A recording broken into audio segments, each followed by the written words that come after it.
Hello, students. This is Priyanka Mishra, and I am again here with you with a new topic, a new chapter, the last chapter from your book, Paths to Modernization. Now, first of all, let's discuss what is modernization. Modernization basically means for being modern in all spheres, whether it is polity, either it is economy, whether it is society or something else. Here in this chapter, we are supposed to read the ways of being modern adopted by the two Asian countries. One is China and another is Japan. So, let's start. First of all, we will discuss about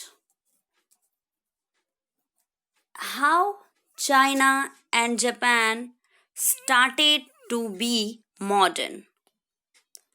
As you can see, that different societies have evoked their distinctive modernities, and even the ways of China and Japan for being modern were quite distinct from one another.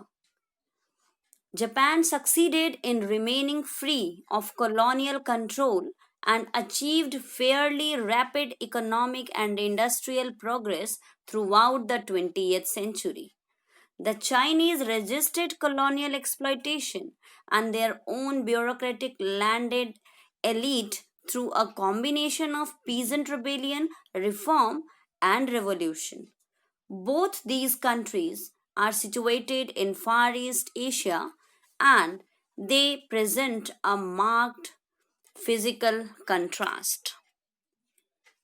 So, let's discuss some physical contrast that China and Japan are having. As we know that China is dominated by three major rivers: Huanghe, Yangtze, and the Pearl River. China is a vast continental country with many climatic zones, and a large part of China is mountainous. The most ethnic group of China is Han, and the major language is Chinese, also known as Putonghua. Japan is also known as the land of rising sun. Japanese emperor were known as Mikado till the 12th century. The samurais were warriors and helped the shoguns in running the administration. These Mikado or samurais or shoguns, or even one family known as Tokugawas, they all were in power in Japan throughout the early half of 19th century till the early half of 19th century, as after that the Meiji restoration came in Japan. Some other nationalities of China are Uyghur, Yu, Manchu, and Tibetan. Printing was done in China with block made of wood. In Japan, the Japanese were not interested in European printing. In the middle of 17th century, the capital of Japan, Edo, became the most populated city. The Meiji Restoration is termed as one of the most momentous events in Japanese history. There is no major river system in Japan, as Japan is basically a country having a chain of islands, and there are four biggest islands of Japan that are known as Honshu, Kyushu, Shikoku, and Hokkaido. Japan lacks a tradition of animal rearing. Rice is the staple crop, and fish is the major source of protein in Japan. Raw fish that has become a widely popular dish around the world. It is known as sushi and it is considered very healthy. There are various homogeneous ethnic groups, like there are a small Ainu minority and Koreans who were forcibly brought as labor when Korea was a Japanese colony, and now these days they all make the population of Japan. Now we are going to discuss about the political system of Japan. Japan became a modern country from the days of petty daimyo of Japan. So let's discuss who were these daimyos. Actually, from the 13th century, under the shoguns in Japan, the whole of the Japan was divided in among around 250 um, units of land, and for each and every land there was a lord known as daimyo. In the 12th century, the imperial court lost power to shoguns who, in theory, ruled in the name of the emperor with the help of samurais and daimyos from their capital, Edo. In the 16th century, samurais ensured peace and order. Japan was divided into more than 250 domains, and they were kept under the rule of the daimyos. Now, what changes came in Japan during the rule of shoguns and samurais? The peasantry was disarmed and only the samurais could carry swords. This ensured peace and order, ending the frequent wars of the previous century. The daimyos were ordered to live in the capitals of their domains, each with a large degree of autonomy, so that the daimyos may be under the direct control of the Japanese rulers. The land surveys identified owners and taxpayers and graded land productivity to ensure a stable revenue base. By the mid 17th century, Japan had the most populated city in the world, Edo, Osaka, and Kyoto.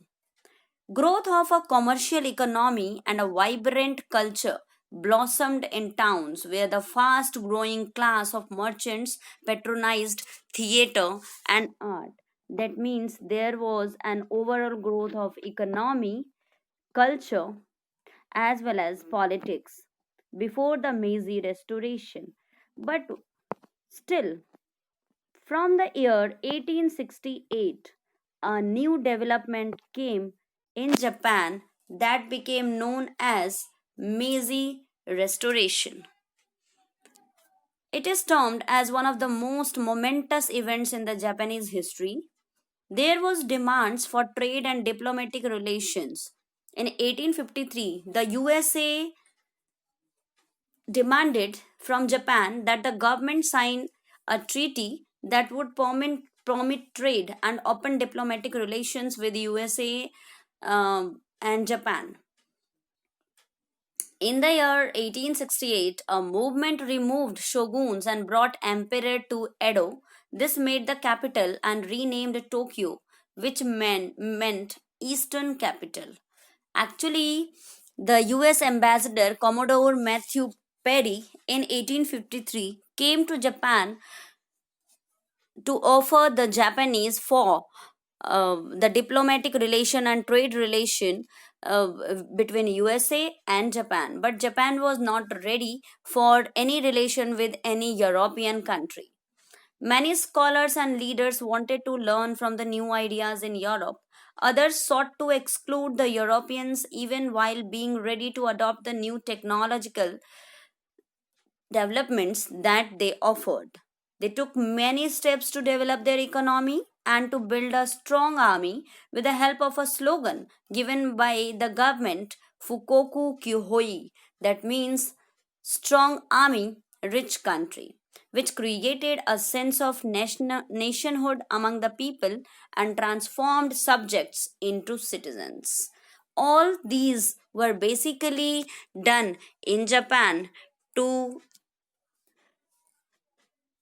keep Japan safe from the US domination or domination from any other European country, because they have heard the current cases of China and India who had to be defeated or who had to be exploited and dominated under the hands of the European countries, and Japan wanted to save itself from these domination. That's why Japan started adopting European methods to make Europeans realize that actually they are also one among them.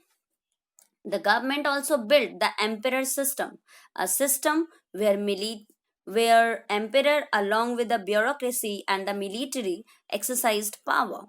The emperor was treated with reverence as he was now considered as a direct descendant of the sun god, but he was also shown as the leader of westernization. Now his birthday became a national holiday and he started wearing western style military uniforms. After that, what else happened under the Meiji reforms that we are supposed to discuss here?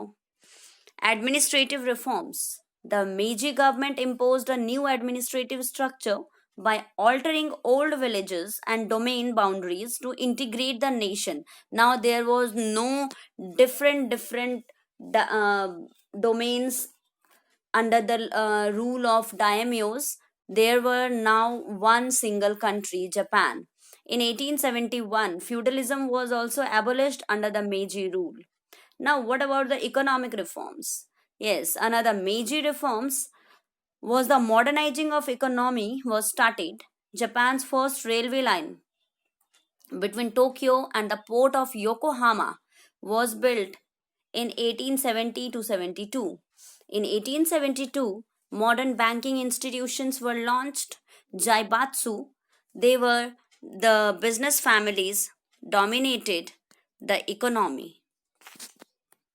Then industrial reforms. Textile machinery was imported from Europe and foreign technicians were employed to train workers as well as to teach in universities and schools, and Japanese students were sent abroad. The number of people in manufacturing increased. Over half of those employed in modern factories were women. The size of factories also began to increase very soon. Agricultural reforms. Funds were raised by levying an agricultural tax. Constitutional reforms. In 1889, Japan adopted a new constitution. The Meiji constitution had created a diet that was a type of parliament for Japan and declared emperor as the commander of the forces. It was based on a restricted franchise. Educational reforms. A new school system began to be built from the 1870s. Schooling was compulsory for boys and girls, and by 1910, almost schooling became universal in Japan. Tuition fees were nominal. Tokyo University was established in 1877. Military reforms. All young men over 20 had to do a period of military service. A modern military force was developed. The military and the bureaucracy were put under the direct command of the emperor. So, these all were the different types of reforms that happened in Japan. Now, we need to discuss a little bit more about what happened in Japan when it was defeated in the Second World War. As we know, that Japan had to face defeat in the hands of the Axis power. After that defeat, US occupied Japan, it demilitarized Japan, and a new constitution was introduced by US in Japan. Japanese philosopher Miyaki Setsuri argued that each nation must develop its special talents in the interest of world civilization. For the rapid rebuilding of the Japanese economy after its shattering defeat was called a post war miracle. The new constitution had Article 9, the so called no war clause, that renounced the use of war as an instrument of state policy. Agrarian reforms, the re establishment of trade unions, and an attempt to dismantle the zaibatsu or large monopoly houses that dominated the Japanese economy were also carried out.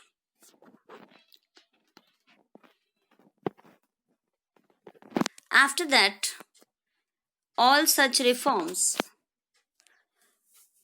constitution was democratized in Japan, political parties were revived, and the first post-war elections held in 1946. Suffrage was given to women in the elections of 1946. There was close relation between the government, bureaucracy, and industry. Japan also introduced better goods at cheaper rates in the market with its advanced technologies. That means the defeat was something that supported Japan to be re emerging as the global economic power. US support as well as the demand created by the Korean and the Vietnamese wars also helped Japan to grow its economy. The 1964 Olympics held in Tokyo, it symbolized the maturity of Japan's economy. The introduction of the network of high-speed Shinkansen or bullet trains started in 1964, which ran at 200 miles per hour, added to its prosperity. In 1960s, several pressure groups protested against industrial pollution. Industrialization was pushed with utter disregard with the growth of civil society movements due to its harmful effect on health and the environment. Government action and new legal regulations helped to improve the conditions in Japan. So, after all such developments, finally Japan could re emerge as the global economic power even after its harsh defeat in the Second World War. So that's it for the day. We will meet very soon with some new topics from the chapter. Till then, bye bye.